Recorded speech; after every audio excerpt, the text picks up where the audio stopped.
In my last video, I had discussed the significance of FBAR filing requirements and non-compliance penalties. If you haven't watched that video, I would recommend checking it out first. You can find the link in the description below. Now, in this video, I will do a deep dive and walk you through the step-by-step process of filing FBAR. This is Arvind Varganti, and you are watching the Personal Finance Coach.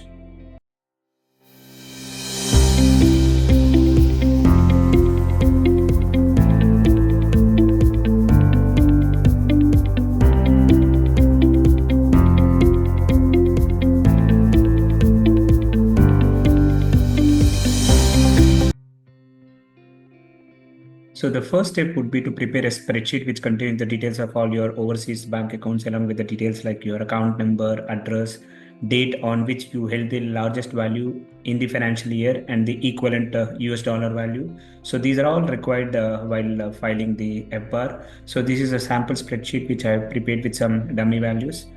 So you can see here I picked up some of the examples like ICICI Bank.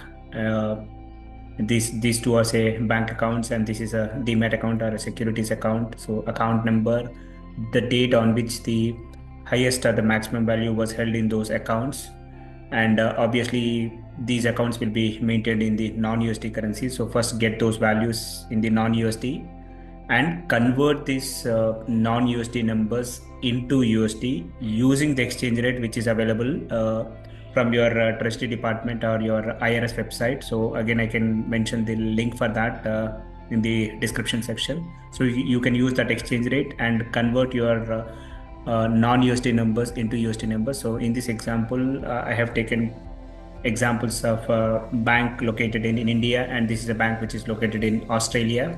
So I converted these numbers from non-USD into USD. So in this case, I converted these numbers from INR into USD using this exchange rate. And this is the Australian dollar value converted into USD using this particular exchange rate. The next step would be to log into the concerned portal and start filing your FBAR return. So this is the portal. So I can again mention the link for this particular portal in the description section. So there are two ways wherein you can file your FBAR. The first one would be the offline method, wherein you need to click on this prepare and then download a PDF, and the other one would be online method. So I would definitely recommend the online method. So because in one go you can enter all the required information and then automatically e-file that electronically, instead of going for the manual method wherein you download this particular PDF, enter the required information, and manually submit this particular form with the concerned authorities. So probably I'll go with the second option, which is prepare and submit. So once you click on prepare and submit, this is what opens. So start entering the details. So probably I'll start with the email ID. I just put some dummy email ID. I'll just say xyz@gmail.com.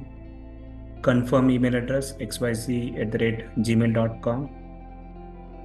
So first name, I would say Arvind, last name XXX. You can put your actual last name and phone number. I'm just putting a dummy phone number.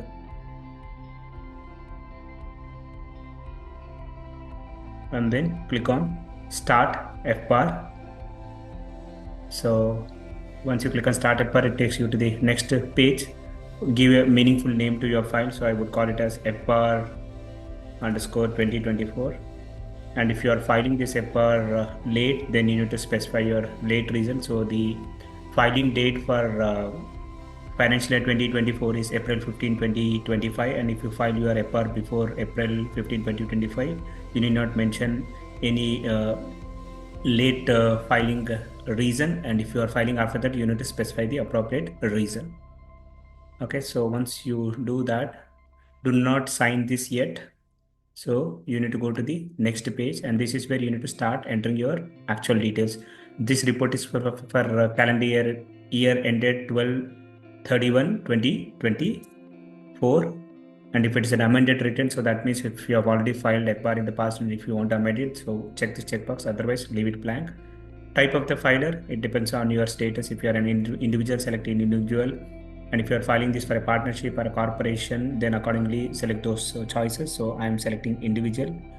And this is your tax payer identification number. So either it could be your, here you have the explanation for this. So it could be an SSN or ITIN. And if it's a generally in a corporation, then it will be probably your EIN number is what you need to mention here. So enter a meaningful SSN or actual SSN number. So I'm just putting some dummy value here. And type whether it's SSN or EIN. EIN stands for Employer Identification Number, which is applicable for corporations. So it's an SSN. I'm entering that.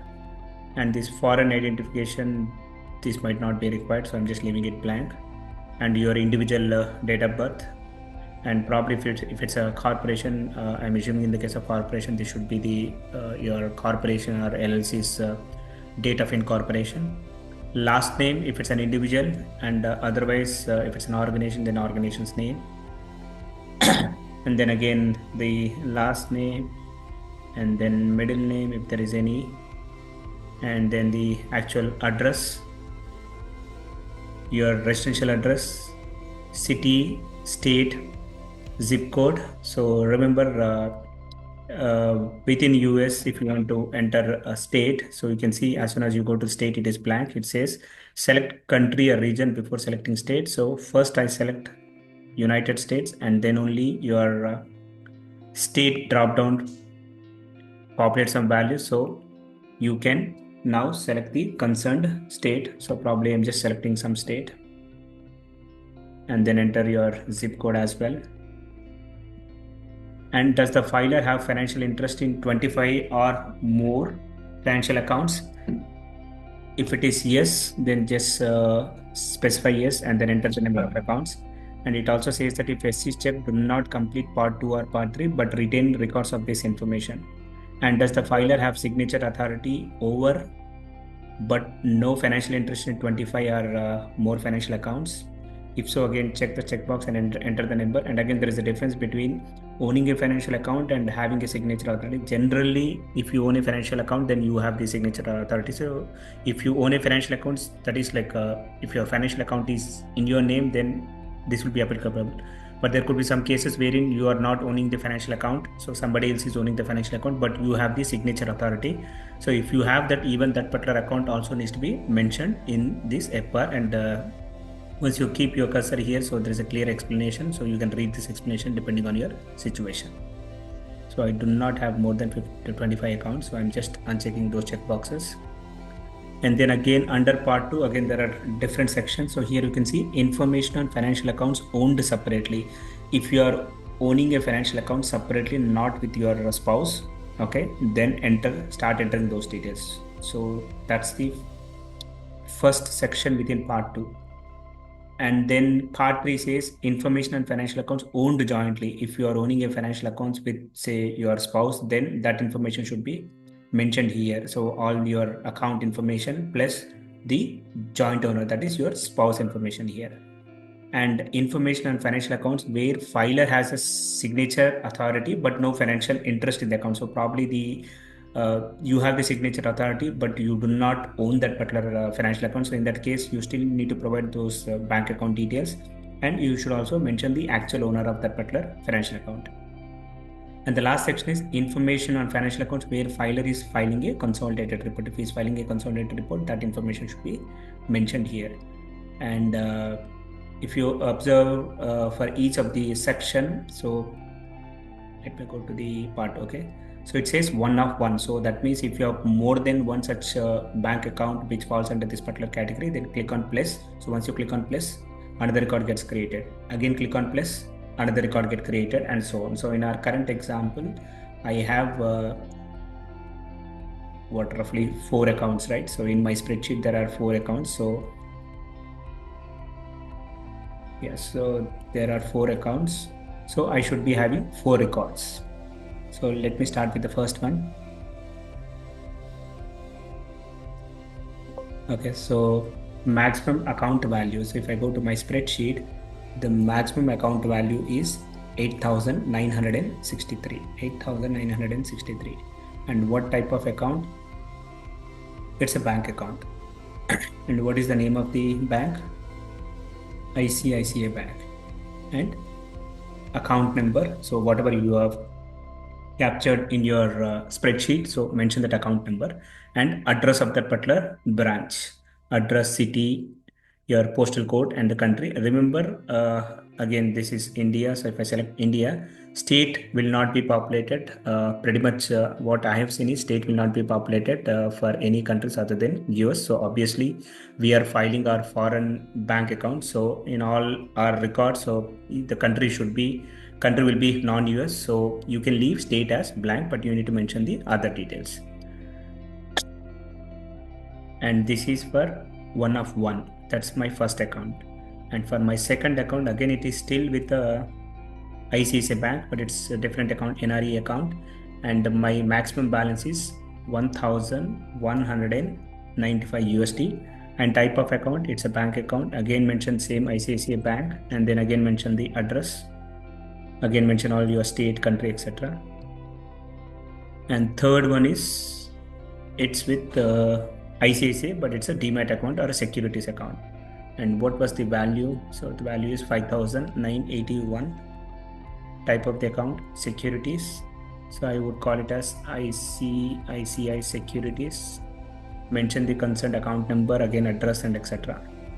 So the only difference is here I'm selecting, instead of bank, I'm selecting the securities. And if it is any other financial account other than the securities account and bank account, probably it would be maybe some other retirement account or something like that, then probably mention the type of the account as others.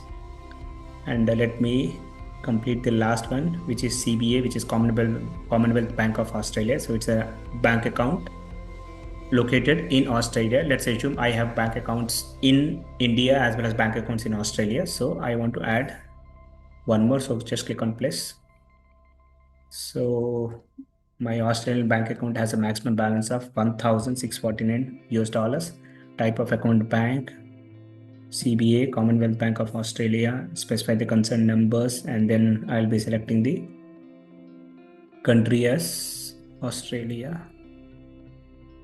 See, even for Australia, the state field is not populated. Okay, so that's for my financial accounts which I own separately or which I own on individually without that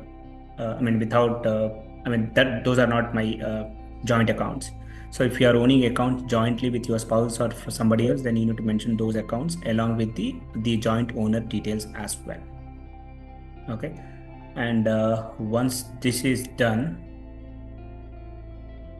okay, if let's assume this FBAR is prepaid by some third party other than yourself, then the third party needs to mention their details.